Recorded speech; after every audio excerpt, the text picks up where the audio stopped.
নমস্কার বন্ধুরা, অঙ্কিতাস কিচেনে সবাইকে স্বাগত। আশা করছি সবাই খুব ভালো আছেন, সুস্থ আছেন। আজকের রেসিপি মুগ ডাল দিয়ে লাউ ঘন্ট। এই রেসিপিটি নিরামিষের দিনে কিন্তু আপনারা খুব সহজেই বাড়িতে বানিয়ে ফেলতে পারেন। গরম ভাতের সাথে খেতে ভীষণই ভালো লাগে। খুব কম সময়ে এবং খুব তাড়াতাড়ি কম তেল মশলা দিয়ে এই রেসিপিটি কিন্তু সহজেই বানিয়ে ফেলা যায়। যে কোনো নিরামিষ দিনগুলোতে আপনারা এই রেসিপিটি একবার ট্রাই করে দেখতে পারেন, খেতে খুবই ভালো লাগে। চলুন তাহলে আজকের রেসিপিটি দেখে নেওয়া যাক।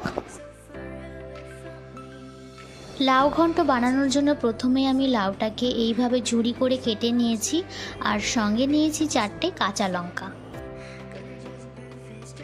এবারে রান্নাটা শুরু করার জন্য আমি কড়াইতে দিয়ে দিচ্ছি পরিমাণ মতো তেল।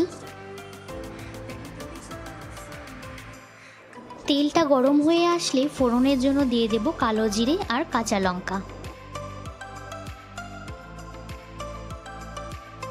ফোড়নটাকে ভালো করে ভেজে নিয়ে এর মধ্যে দিয়ে দেব কাঁচা মুগ ডাল। মুগ ডালগুলোকেও আমি একটুখানি ফ্রাই করে নেব। এখানে মুগ ডালগুলোকে আমি ভালোভাবে ফ্রাই করে নিয়েছি। এবারে কেটে রাখা লাউগুলোকে এর মধ্যে দিয়ে দেব।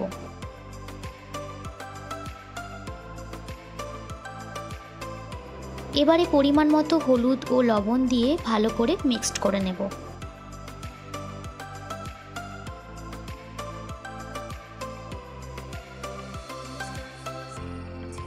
এরপর লাউটাকে আমি 5 থেকে 7 মিনিটের মতো ঢেকে রাখবো।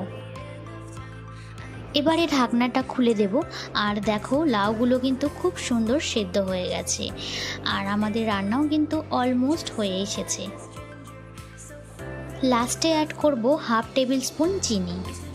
আপনারা যদি মিষ্টি খেতে পছন্দ না করেন তাহলে চিনিটাকে স্কিপ করে নিতে পারেন, কিন্তু নিরামিষ তরকারিতে চিনি দিলে তার স্বাদ দ্বিগুণ বেড়ে যায়। আমাদের লাউ ঘন্ট কিন্তু সার্ভ করার জন্য একদম রেডি। দেখতেই পেলেন কত সহজে আর কত তাড়াতাড়ি আমি রেসিপিটি আপনাদের বানিয়ে দেখালাম। নিরামিষের দিনে আপনারাও বাড়িতে এই রেসিপিটি একবার বানিয়ে দেখুন, গরম ভাতের সাথে খেতে অসাধারণ লাগে। তাহলে বন্ধুরা, আজকের মতো ভিডিওটি আমি এখানেই এন্ড করছি। ভালো লাগলে একটি লাইক দিয়ে আমার ভিডিওটি শেয়ার করে দেবেন, আর আমার চ্যানেলে নতুন হয়ে থাকলে অবশ্যই চ্যানেলটিকে সাবস্ক্রাইব করে নেবেন।